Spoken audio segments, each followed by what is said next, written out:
The Liberty Bell Diner in South Philadelphia was less a restaurant and more a repository for stalled ambitions. Its chrome fixtures, once gleaming with post-war optimism, were now clouded by the breath of 1,000 hurried breakfasts.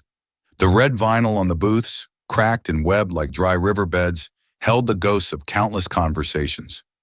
For 24-year-old Amelia Vance, this place was both her prison and her shield. 6 days a week, from the pale dawn until the bruised twilight, she navigated its cramped aisles, a study in weary grace, her powder blue uniform a constant reminder of a life lived on the margins. Amelia was a musician without an instrument, a poet without a pen. Her dreams were locked away in a mind too cluttered with orders of scrapple, extra crisp, and coffee, light and sweet. Her tiny row house apartment, inherited from a grandmother she barely remembered, was a testament to deferred maintenance and suffocating debt. Every paycheck was a frantic triage, a portion for the mortgage, a pittance for the utilities that always seemed to be on the verge of disconnection, and the lion's share for the mountain of medical bills that sat on her kitchen table like a malevolent idol. She was 24 going on 50, the vibrant colors of her youth washed out by the relentless gray of responsibility. The source of that responsibility, and of Amelia's deepest, most tender love, was her mother, Clara. Clara lived in a world of soft shadows and missing pages. 18 years ago, a brutal hit-and-run accident had stolen her husband and shattered her memory, leaving her in a perpetual state of gentle confusion. She was a beautiful, fragile doll, her past a locked room to which Amelia had no key. All Amelia had of her mother's life before the accident was a small, velvet-lined box. Inside lay a single object, a silver heart-shaped locket, intricately engraved with a pattern of swirling vines and a single unique rose at its center. Clara would hold it for hours, her thumb tracing its design, but she never opened it. "It's too precious," she would whisper, a flicker of profound sadness in her eyes. "The memories are sleeping." Amelia's father was a ghost, a name on a death certificate. She knew him only through the stories of others, stories that were themselves faded and incomplete. He was a good man, a kind man, a man who had loved her mother fiercely, and then he was gone. The man in the corner booth was an anomaly. For the past 3 months, he had appeared like clockwork every Thursday at 2 p.m., after the frantic lunch rush had subsided into a digestive calm. He was older, perhaps in his late 40s, with a face that looked as if it had been carved from sorrow and then polished by immense success. His suits were charcoal gray and navy blue, fabrics so fine they seemed to absorb the diner's greasy light. He always ordered black coffee, which he rarely drank, and a slice of apple pie, which he never touched. He would simply sit, staring out the window at the grimy tapestry of South Philly, his jaw clenched as if holding back a torrent of unspoken words. The other waitresses, Marge and Dolores, had spun a web of fantasies around him. They called him Mr. Sterling, after the name on his platinum card. Amelia just thought of him as the sad man in booth 5. He was a puzzle she didn't have the energy to solve. He never looked at her, never offered more than a clipped "thank you," and never ever smiled. He radiated a loneliness so profound it felt like a physical cold. On this particular Thursday, the October air had a biting edge that promised an early winter. The diner was nearly empty. The sad man was in his booth, a stark silhouette against the weak afternoon sun. Amelia approached, the glass coffee pot in her hand. "More coffee, sir?" she asked, her voice quiet. He gave a slight, almost imperceptible nod, his eyes fixed on something across the street. As Amelia leaned forward to pour, her elbow caught the edge of a sugar dispenser she had just refilled. The heavy glass container toppled, striking his ceramic mug.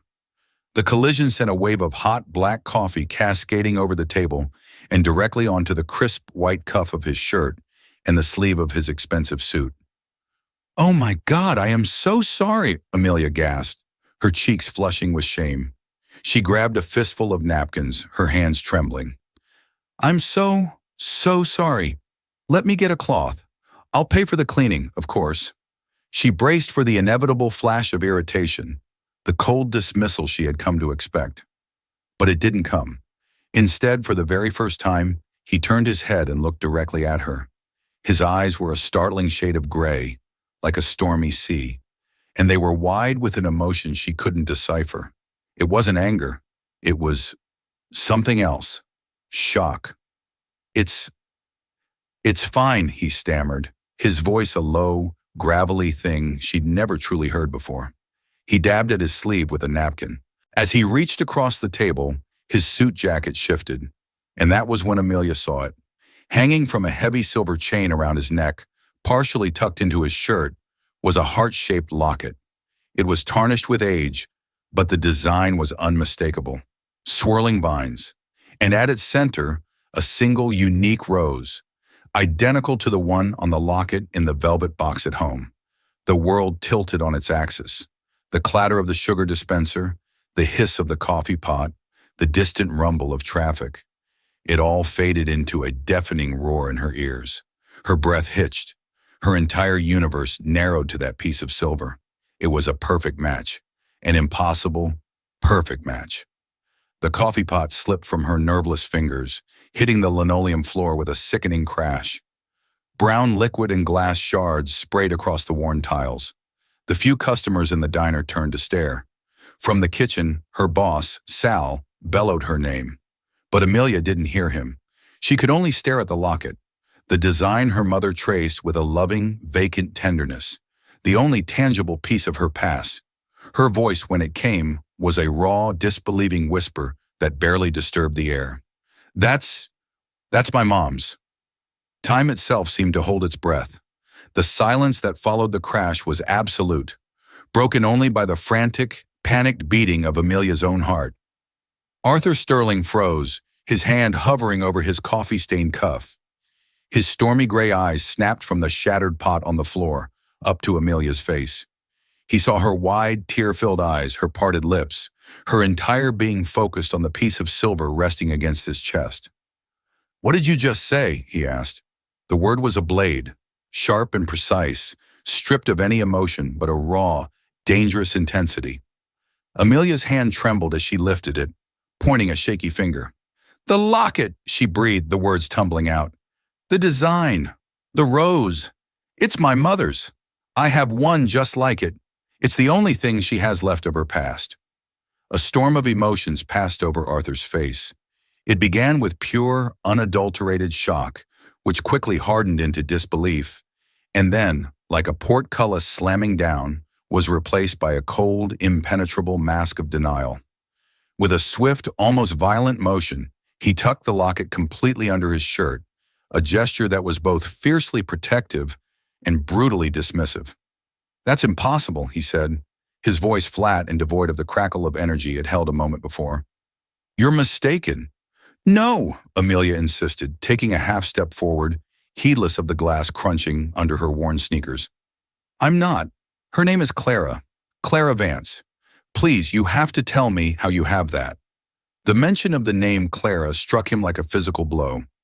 Amelia saw it, a flicker of profound, unmistakable pain in the depths of his eyes, a wound torn open before it was ruthlessly sutured shut by his iron will. He rose from the booth, his height and the impeccable cut of his suit suddenly seeming menacing. He was a creature from another world, a world of power and secrets she could not comprehend. He reached into the inner pocket of his jacket, pulled out a money clip thick with $100 bills, and peeled off several, tossing them onto the table. It was an obscene amount of money, far more than enough to cover the coffee, the pie, and a dozen broken pots. "Sal, get this cleaned up," he commanded, his voice a low growl aimed in the direction of the kitchen, from where Sal was now cautiously emerging. But his eyes, those devastating gray eyes, were locked on Amelia. They held a look of such deep, wounded fury that it made her physically recoil. Without another word, he turned and strode toward the exit. The little bell above the door chimed a frantic, desperate protest as he shoved it open and vanished into the fading afternoon light, leaving behind a shattered coffee pot, a pool of cold coffee, and a young woman whose entire reality had just been broken into a million pieces. Amelia stood paralyzed, her heart a wild drum against her ribs. Sal was suddenly beside her, his gruff voice laced with concern. "Amelia? Kid? What the hell was that? Are you all right?" You look like you just saw a ghost." Amelia sank onto the cracked vinyl of the opposite booth, her legs refusing to hold her. "I think," she whispered, her voice trembling, "I think I did." That night's sleep was a fugitive. Amelia lay in her narrow bed, the familiar city sounds of sirens and distant arguments offering no comfort. She stared at the water-stained ceiling. The image of the locket burned into her mind. Who was that man? Why did he wear a design so intimately connected to her mother? Why did the name Clara cause him such pain? The story of the accident had always been the foundation of her life. Her father dead, her mother broken. A tragic, sealed chapter. Now a new page had been violently ripped open. The next morning, a fierce, unfamiliar resolve coursed through her veins. This was more than a coincidence. It was a breadcrumb, the first she'd ever found, on a trail that had been cold for 18 years. She called Sal, her voice hoarse, and told him she was sick. The lie felt small and insignificant compared to the truth she was chasing. She sat at her small kitchen table, her grandmother's ancient, wheezing laptop humming to life. With trembling fingers, she typed the only name she had into the search engine: Arthur Sterling. The results that flooded the screen were dizzying. This was no mere businessman. Arthur Sterling was the founder and CEO of Sterling Innovations, a global biotech firm at the forefront of genetic research and pharmaceutical development. He was a titan, a visionary, a name whispered with awe in the pages of Forbes and The Economist. Articles painted him as a ruthless genius, a recluse who had built an empire from the ground up after a series of personal tragedies. The articles were vague on the details of these tragedies, mentioning only that he was a widower who had lost his wife years ago and had no children. His privacy was legendary, his power seemingly absolute. There was no mention of a woman named Clara, not a whisper. Amelia scrolled through image after image. Arthur Sterling at a press conference, his face grim. Arthur Sterling accepting an award, his expression unreadable. Arthur Sterling entering a black car, a wall of security around him. In every photo, he wore the same suit of emotional armor she had seen in the diner. He was a fortress. But even fortresses had a point of entry. Sterling Innovations was headquartered in a gleaming skyscraper of sapphire glass and brushed steel in Center City, a monument to a future she could only dream of. It was a universe away from her diner, from her life. Amelia walked to the living room where her mother was sitting by the window, humming a tuneless song and tracing patterns on the dusty glass. Amelia retrieved the velvet box, her heart pounding. She opened it and took out the silver locket. It felt heavy in her palm, a solid piece of a forgotten history. For 18 years, her mother had been a mystery wrapped in a tragedy. Now she was a question that demanded an answer. Amelia put on her only presentable coat, a dark wool pea coat from a second-hand shop, pulled her hair back into a tight, determined knot, and slipped her mother's locket into her pocket. She looked at her reflection in the hall mirror, a frightened girl with her mother's eyes that were suddenly, for the first time, blazing not with resignation, but with a searing, righteous fire. She was going to the fortress, and she was going to demand answers. The lobby of Sterling Innovations was a cathedral of corporate power. The air was cool and still, scented with something clean and vaguely metallic. Floors of polished black granite reflected the geometric light fixtures that hung from a ceiling so high it seemed to touch the sky. A security desk, a formidable block of obsidian, was manned by a woman whose sleek black dress and bored expression were more intimidating than any uniform. Amelia's worn coat felt shabby and out of place. She felt the stares of people in tailored suits, their gazes sliding over her and dismissing her in a single, cold instant. She took a deep breath and approached the desk. "Can I help you?" the receptionist asked, her voice as smooth and cold as the granite she sat behind. "Yes," Amelia said, her own voice betraying a slight tremble. "I need to see Mr. Arthur Sterling." The receptionist didn't even consult her computer.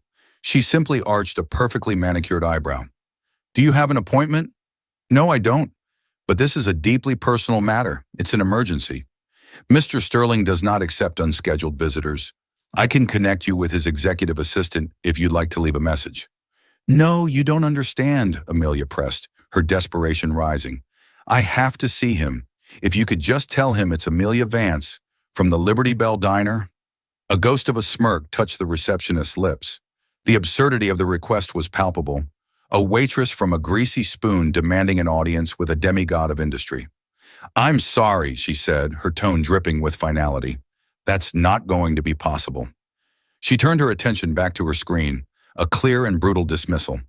Frustration burned in Amelia's chest. She wouldn't be turned away, not after coming this far. "Please," she insisted, her voice rising, attracting the attention of a nearby security guard. "Just give him my name. I swear to you, he will want to see me." The situation was unraveling. The guard started to move toward her. She was about to be escorted out, a minor, embarrassing disturbance in the hallowed halls of power. She had one last desperate card to play. She reached into her pocket, her fingers closing around the cool, familiar shape of her mother's locket. She pulled it out and placed it on the cold granite counter, sliding it toward the receptionist. "Show him this," she said, her voice shaking but clear. "Please, just show him this locket. Tell him the girl from the diner is here with the other one. If he still refuses to see me, I'll go. I'll never come back." The receptionist stared at the locket, then at Amelia's desperate, pleading face. She sighed, a long-suffering sound, and picked up her phone, murmuring into it in a low voice. Amelia waited, her heart hammering against her ribs. The security guard stood a few feet away, a silent, imposing statue. After what felt like an eternity, a man emerged from a hallway behind the desk. He was in his 50s, with a kind face and sharp, intelligent eyes behind wire-rimmed glasses. He wore a simple but well-made suit, and he moved with an air of quiet authority. "Miss Vance?" he asked, his voice gentle. "I'm Martin Shaw, Mr. Sterling's chief of staff." He was holding her mother's locket in his gloved hand, studying it with an expression of intense curiosity. "I need to see him," Amelia said. "It's about this locket. It's about my mother, Clara." At the mention of her mother's name, Martin Shaw's professional demeanor faltered. He looked from the locket to Amelia's face, and a look of dawning comprehension crossed his features. He knew. He knew something. "Please," he said, his voice dropping to a near whisper. "Wait here." He turned and disappeared back down the hallway, taking the locket with him. Amelia was left standing in the vast, cold lobby, feeling more alone than she ever had in her life. Minutes stretched into an eternity. She was on the verge of turning and running when Martin Shaw reappeared. His face was pale. "Mr. Sterling will see you," he said, his voice strained. "Follow me, please." He led her to a private elevator that ascended with a silent, stomach-dropping swiftness. The doors opened directly into an office that was less a room and more a slice of the sky. Floor-to-ceiling windows on three sides offered a panoramic, dizzying view of Philadelphia. The space was minimalist and stark, dominated by a large desk made of dark, reclaimed wood. Arthur Sterling stood with his back to her, looking down at the city he ruled. He didn't turn as she stepped out of the elevator. "Martin, leave us," he commanded. His voice was hollow, echoing slightly in the vast room. Martin gave Amelia a look that was a mixture of pity and apprehension, then stepped back into the elevator. The doors slid shut with a soft whoosh, sealing her in. Amelia's throat was as dry as dust. She stood awkwardly, clutching her purse strap like a lifeline. Finally, Arthur turned. His face was a mask of torment. The cold fury from the diner was gone, replaced by a raw, naked pain. In his hand, he held two lockets, his and her mother's. They lay side by side in his palm, identical silver hearts. "You have 5 minutes," he said, his voice a ragged whisper. 5 minutes to tell me how you have this, and to explain your impossible claim. Then you will leave this office and never speak of this to anyone again." The air in the penthouse office was thin, charged with 20 years of unspoken grief.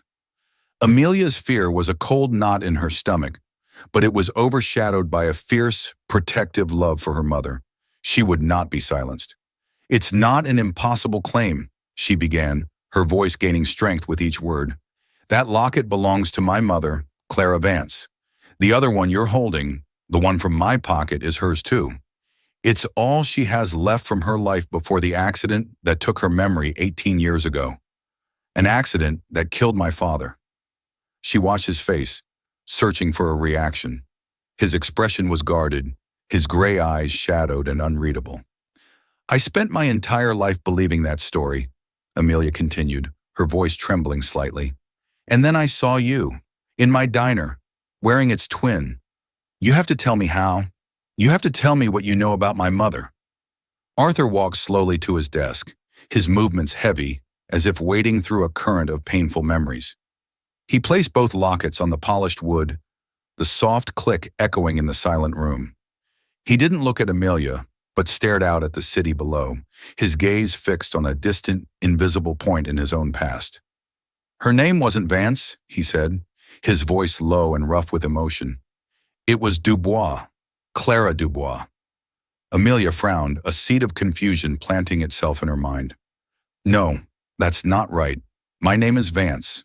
My father— Your father, Arthur interrupted, a bitter, mirthless smile flickering across his lips. Let me tell you about Clara Dubois. He finally turned to face her, and his eyes were like chips of ice. I met her in college. She was a poet studying literature. I was a graduate student in biochemistry. She was incandescent, different from anyone I'd ever known. The women in my world were heiresses, bred for strategic alliances and society pages. Clara was real. She was fiercely intelligent, wildly passionate. She laughed from her gut and argued about politics and believed art could save the world. He picked up one of the lockets, his thumb caressing the engraved rose. We were together for 3 years. We were going to be married. I had these lockets custom made by a silversmith in the old city. One for her, one for me. A perfect pair. Our initials are engraved inside. He opened the locket and Amelia could just make out the tiny, elegant script. A.S. and C.D. This company, he gestured vaguely at the opulent office, the sprawling city. It meant nothing to me back then. It was just my family's business. All I wanted was her. But my family, my father in particular, disapproved. She was the daughter of a baker from Fishtown, a scholarship kid. In his eyes, she was an unacceptable distraction, a threat to the dynasty he was building. He paused, the silence stretching, thick with the ghosts of what might have been. Amelia stood frozen, her mind struggling to process this new, impossible narrative. Her mother, a poet, in love with a future biotech titan. It was a story from a novel, a life utterly alien to the quiet, fragmented existence of the woman who hummed tuneless songs in her living room. We didn't care, Arthur continued, his voice softening, lost in the memory. We had plans. We were going to move to California. I was going to teach at a small university. She was going to write. We were going to escape all of this. He closed his eyes for a brief, painful moment. And then, one morning, she was gone. His voice hardened again, the sorrow sharpening into an old, well-honed blade of anger. No note, no call. Her apartment was empty. Her friends didn't know anything. She had simply vanished. I spent a year looking for her. I hired private investigators. I nearly destroyed myself. It was as if she had been erased from the earth. He looked directly at Amelia, his eyes boring into her, searching her face, her features, for an explanation that had eluded him for 2 decades. The only conclusion I could ever reach was that she'd left me, that my father had gotten to her, that he had offered her a sum of money to disappear, and she had taken it, that our love, our future, had a price tag.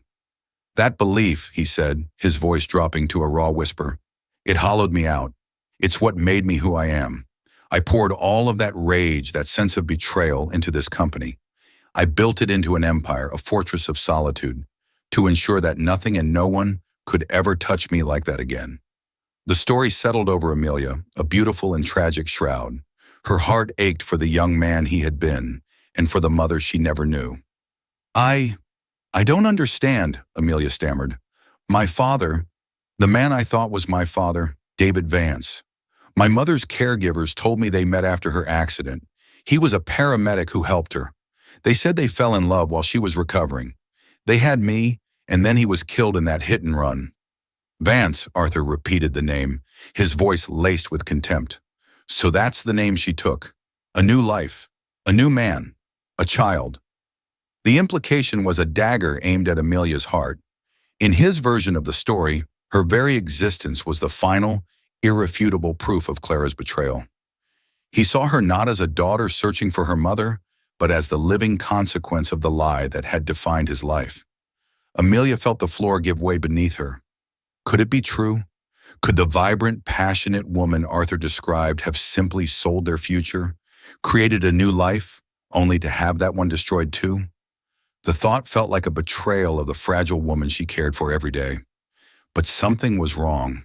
The timelines didn't fit. The math was off. "Wait," Amelia said, shaking her head, a new thought cutting through her confusion. "That can't be right.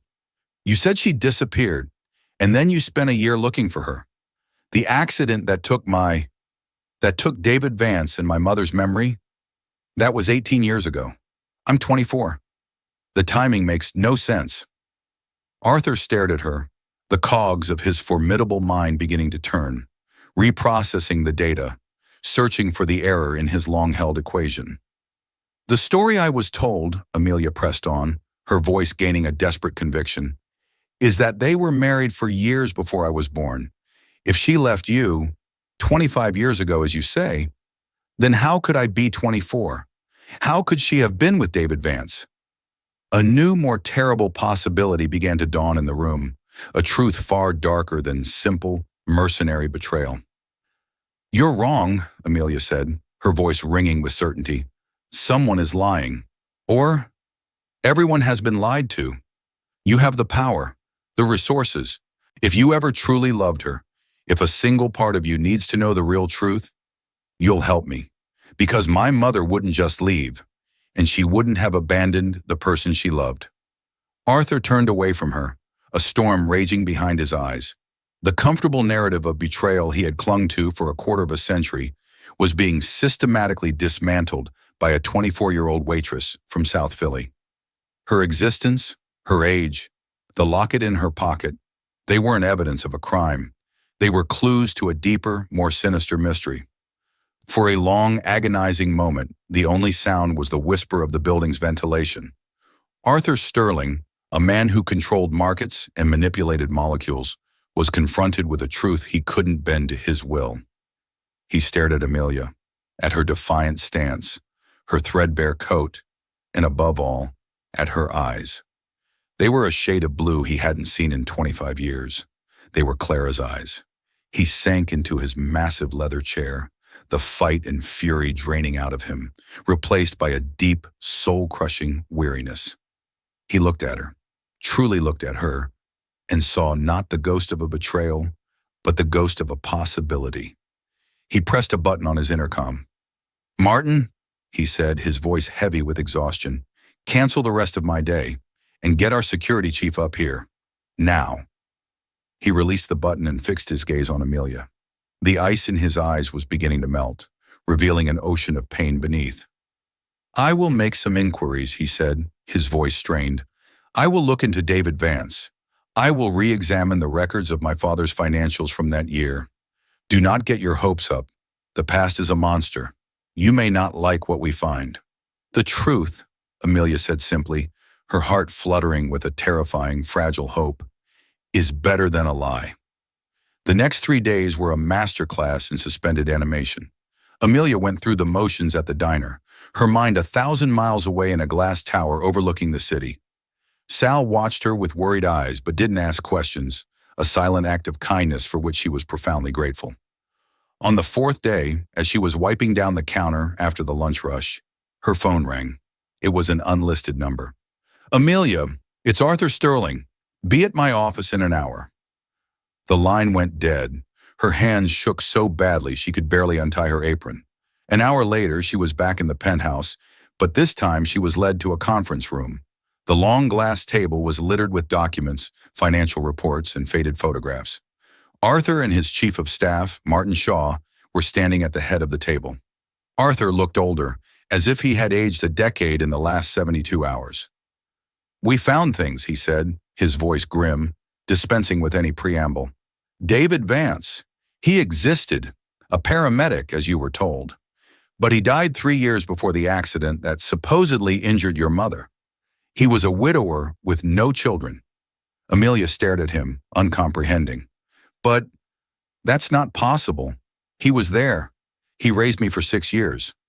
An identity was stolen, Martin Shaw supplied gently. Someone assumed his name, his history, a ghost. Arthur pushed a series of bank statements across the table. They were from a private offshore account belonging to his late father, Alistair Sterling. My father was a meticulous record keeper, Arthur said, his voice tight with a mixture of anger and grief. Look at the dates. Starting 25 years ago, a monthly payment of $5,000 was wired from this account to a series of numbered accounts. The payments continued for 7 years. He pointed to a final transaction, dated 18 years ago. It was a lump sum, $250,000. The final payment, Arthur murmured, made 2 days after the date on the police report for your mother's accident. The pieces were slotting into place, forming a picture of terrifying clarity. My father paid someone to take her, Arthur said, his voice a low growl. He staged her disappearance. He created a new life for her, a new identity, and hired a man to play the part of her husband. But why? Amelia whispered. Why would he do that? Because, Arthur said, his face contorting in pain as he slid one last document across the table. It was a medical record, old and yellowed with age, retrieved from the files of his father's private physician. It was a pregnancy test. The patient's name was Clara Dubois. The result was positive. The room began to spin. Pregnant. Her mother was pregnant when she was taken. Arthur's gaze met hers, and in his eyes she saw the same dawning, world-shattering realization that was exploding in her own mind. The dates, the timelines. A woman taken 25 years ago, a child born roughly 9 months later, a young woman who was now 24 years old. The fortress around Arthur Sterling's heart didn't just crack, it was vaporized.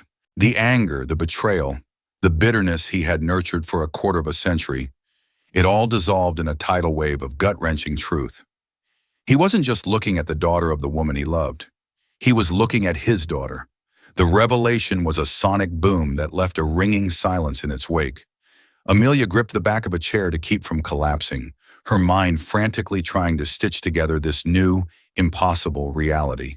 Pregnant, his child, her, she was his daughter. The words were alien, nonsensical, yet they resonated with the force of an undeniable truth. Arthur made a choked, guttural sound, the noise of a man being broken from the inside out. The narrative that had defined his adult life, the story of a woman who had betrayed him for money, was replaced by a truth of unimaginable cruelty. The love of his life hadn't left him. She had been stolen from him, ripped from his life by his own father, forced into a fabricated existence, all while carrying his child. My father, he breathed, the words tasting like poison.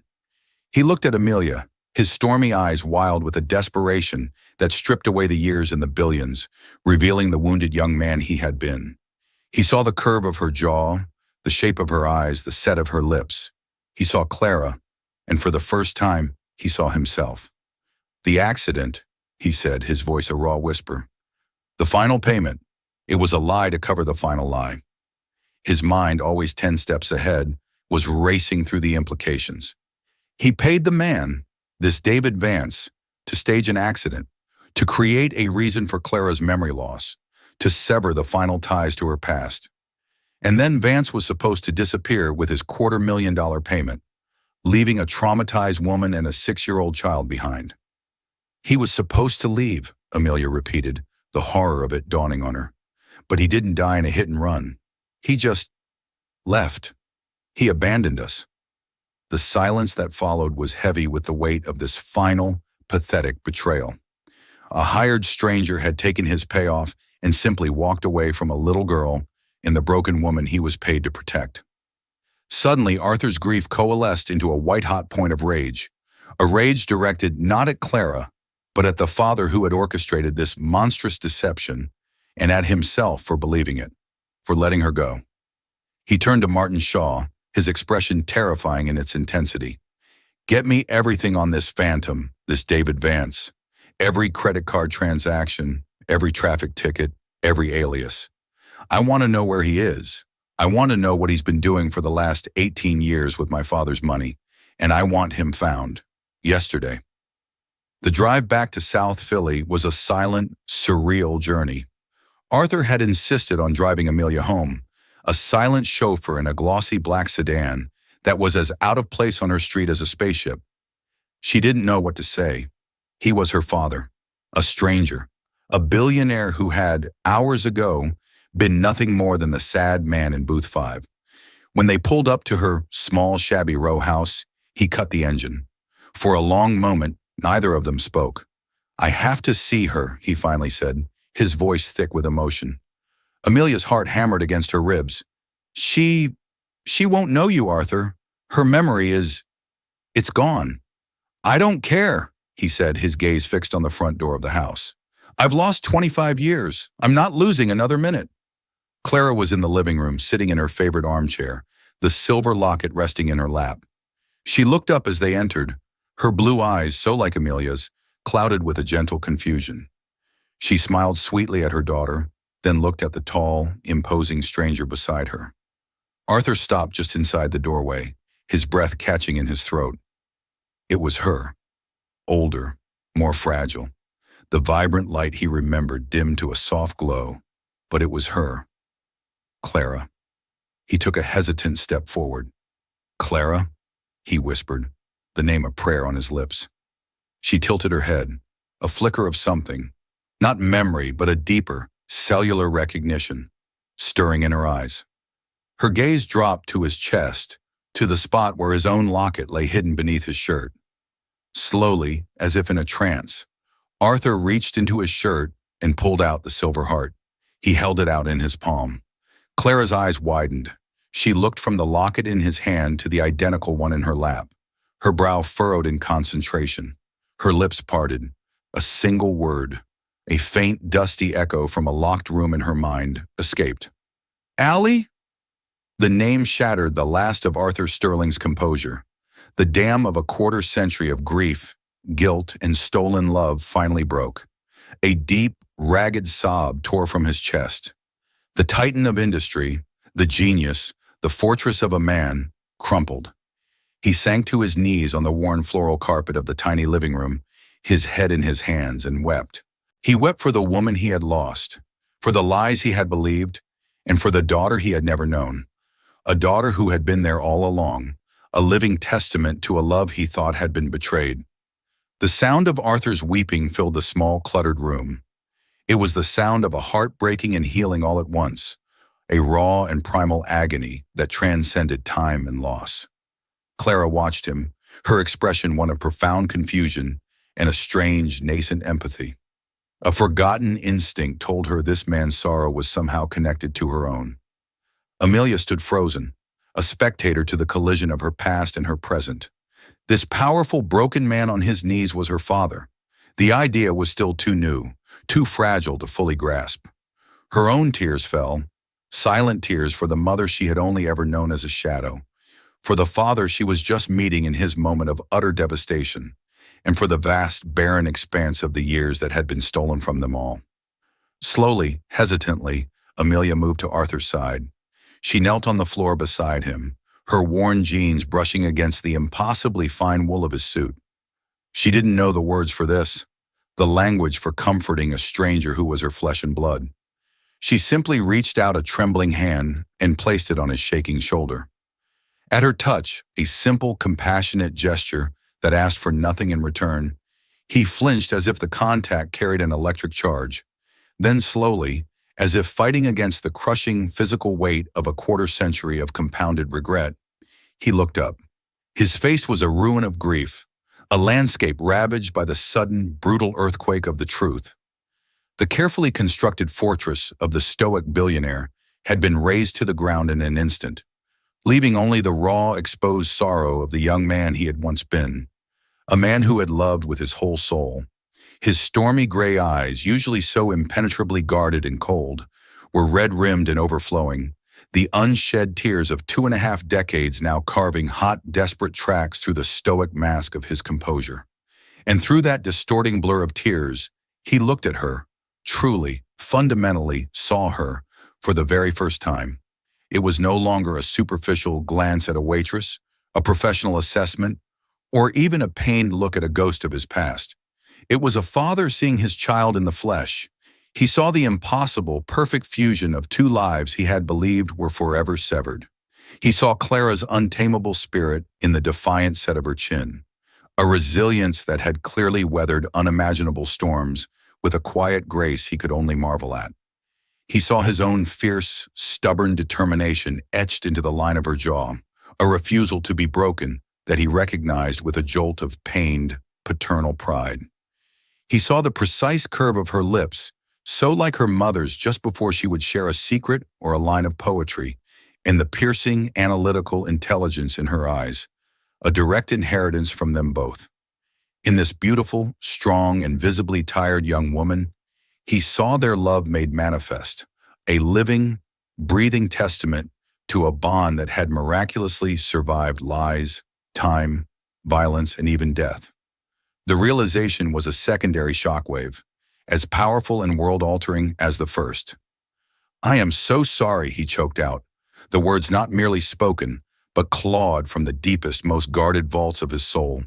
It was a confession, an act of penance, a lament for a life they all should have had. "Amelia," he repeated her name, as if testing the impossible, beautiful weight of it on his tongue, the sound of it a symphony of lost time. "I am so sorry. For every second of your life. I should have fought harder for her. I should have torn my father's world apart brick by brick to find her. I should have known." His voice shattered on a ragged sob. "But I let my pride, my hurt, become a wall. I believed the lie because it was easier than believing I was so utterly powerless. And in believing that monstrous lie, I left you both. I abandoned you to a fate I couldn't even imagine." "You didn't know," Amelia whispered, her own voice thick with a storm of complex emotions. Tears for his profound pain, for her mother's stolen life, for her own lonely childhood, now streamed freely and silently down her cheeks.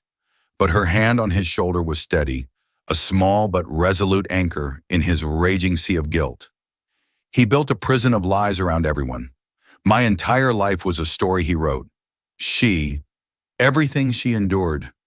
It was to protect me. In her own way, she was protecting us." He reached out then, his hand trembling with the force of his emotion, and took hers. His grip was not gentle. It was desperate. The grip of a drowning man clinging to the only piece of solid ground in a treacherous, unforgiving ocean. He held on as if he feared that if he were to let go, she too might vanish into thin air. Another beloved ghost in his life of profound absences. They knelt there together on the worn floral carpet of the tiny row house. A father and a daughter who were, for all intents and purposes, strangers. Two emotional castaways clinging to each other in the splintered wreckage of their family's history. And in that shared devastation, they found a strange, agonizing, yet deeply necessary comfort.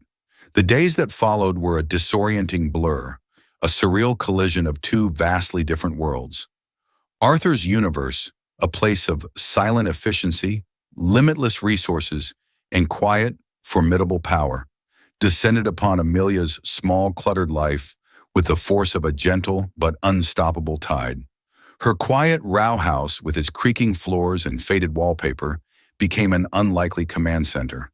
Teams of doctors, the most renowned neurologists and memory specialists in the country, arrived not in ambulances but in sleek black cars, reviewing Clara's sparse medical files with a quiet, intense focus at Amelia's small kitchen table. The dissonance of seeing these world-class physicians discussing synaptic pathways and experimental therapies in the very spot she usually ate her toast was profound. Within 48 hours, a private, sun-drenched suite at the most advanced neurological care facility in the state had been prepared for Clara. It was less a hospital room and more a serene apartment, with floor-to-ceiling windows overlooking a lush garden and walls painted a calming shade of periwinkle blue that Arthur vaguely remembered Clara had once loved. Arthur wanted to move Amelia out of the South Philly row house immediately, offering her a suite of rooms in his sprawling, silent penthouse that felt more like a museum than a home. "You shouldn't be here alone," he'd said, his voice laced with a clumsy, newfound, and almost overwhelming concern. But Amelia, with a gentleness that belied the formidable strength of her resolve, refused. "This is my home," she explained, looking around at the shabby, familiar furniture and the water stain on the ceiling that she knew like the back of her hand. "It's the only one I've ever had. I'm not ready to let it go. Not yet." It was more than just familiarity. It was the last bastion of her own identity, the life she had forged for herself in the shadow of tragedy. She wasn't ready to be completely subsumed by the monumental weight of the sterling name. While one arm of Arthur's empire focused on healing, the other focused on a cold, precise form of justice. The search for the man who had stolen the identity of David Vance was brutally swift. Arthur's security team, comprised of former intelligence agents who moved through the world like ghosts, unraveled the man's 18-year-old trail of digital and paper breadcrumbs in a matter of days. They found him in a small, sun-bleached town in Arizona, living a meager, anonymous life under yet another assumed name. The $250,000 payoff, a fortune at the time, had long since been squandered on failed get-rich-quick schemes, gambling, and cheap thrills, leaving him with nothing but a paunch and a permanent look of weary defeat. Arthur flew there himself on his private jet. He didn't bring security into the meeting, nor did he bring lawyers. He confronted the man in a desolate roadside diner with cracked vinyl booths. A setting so painfully similar to the Liberty Bell, it made Arthur's stomach clench. There was no shouting, no threats. Arthur simply sat opposite him and laid out the facts of the man's life and the life he had helped destroy, his voice low and as cold as the grave. The man crumbled completely, confessing everything in a pathetic, wheezing torrent of words. The deception, the carefully staged accident, and the final cowardly act of abandonment. He had left, he claimed, because he was terrified the Sterling family would one day come looking for the child. He had run to save his own skin. Justice, Arthur knew, would be clinical and absolute. But for Arthur, the purpose of the trip was fulfilled. He had needed to look into the eyes of the man who had left his daughter and the love of his life with nothing. What he saw was not a monster, but something far more contemptible. A weak, hollow man. Slowly, tenderly, a new chapter began for Clara. Surrounded by the best care, and more importantly, by the constant, gentle presence of Arthur and Amelia, fragments of her past began to surface like objects rising from the bottom of a deep lake. They were like shards of a shattered mirror, not yet forming a whole picture, but catching the light in brief, dazzling flashes. She began to call Arthur Allie with a growing confidence. And one afternoon, as Amelia was brushing her hair, Clara reached up, touched her cheek, and whispered, "My star, my little star." It was a forgotten term of endearment from a lifetime ago, a missile of love that pierced Amelia's heart and brought fresh, healing tears to her eyes. Their new life as a family was a delicate, unchoreographed dance. Arthur, a man accustomed to controlling every variable, struggled to navigate the unpredictable landscape of human emotion. He was clumsy in his attempts to be a father. He had Amelia's crushing medical debts and mortgage paid off with a single silent transaction, but these grand gestures felt hollow to Amelia, who craved the simple currency of his time. Amelia, in turn, found it hard to reconcile the intimidating billionaire from her diner with the broken, grieving man who was her dad. But they were trying. Most evenings were spent in Clara's comfortable suite. They would take turns reading poetry to her. Poets Arthur remembered she had loved, and sometimes a particular line of verse would trigger a spark. A brief moment of lucidity would descend. Her blue eyes would clear of their fog, and she would smile. It was a true, radiant smile, a glimpse of the incandescent woman she had been, a smile that felt like the sun breaking through a lifetime of clouds. One evening, Arthur found Amelia in the small living room of the row house. She was curled up on the sofa, a worn notebook in her lap, her brow furrowed in deep concentration as her pencil flew across the page. He watched her for a long moment, struck by how much weight she had carried for so long. "What are you drawing?" he asked softly. Amelia looked up, startled. "Oh, it's nothing, really. Just patterns, designs." She hesitantly showed him the page. It was covered in intricate, swirling designs. In the center was a perfect rendering of the rose from the locket. Arthur's breath caught in his throat. "Clara, Clara used to draw just like that, he whispered, a profound sense of awe in his voice. She called it the poetry of the visual world. He looked at his daughter, the artist, the dreamer who had not just survived, but had kept a space for beauty alive inside her. He finally understood. My family's foundation has an endowment, he said, the words coming out in a sudden, impassioned rush. A significant one for emerging artists. It covers full tuition at any art institute in the world, the Pratt, the Sorbonne, wherever you want, and a living stipend. It's meant for someone with a unique vision. Amelia stared at him, and then a genuine, unburdened, brilliant smile lit up her face. It was not about the money. It was about the profound validation of being seen. He saw her. I'd like that, she said, her voice soft. I'd really, really like that. He smiled back, a fragile, unpracticed expression that was still learning its way onto his face. He reached into his pocket and pulled out the 2 silver lockets, which he had had polished. I had them cleaned, he said. He opened one, revealing the tiny initials AS and CD. He then opened the other, which was empty. I think your mother would want you to have this one, he said gently, to put your own memories in, to start your own story.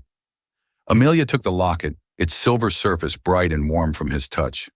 She looked from its gleaming potential to her father, this brilliant wounded man, and thought of her mother, slowly returning to them from the shadows.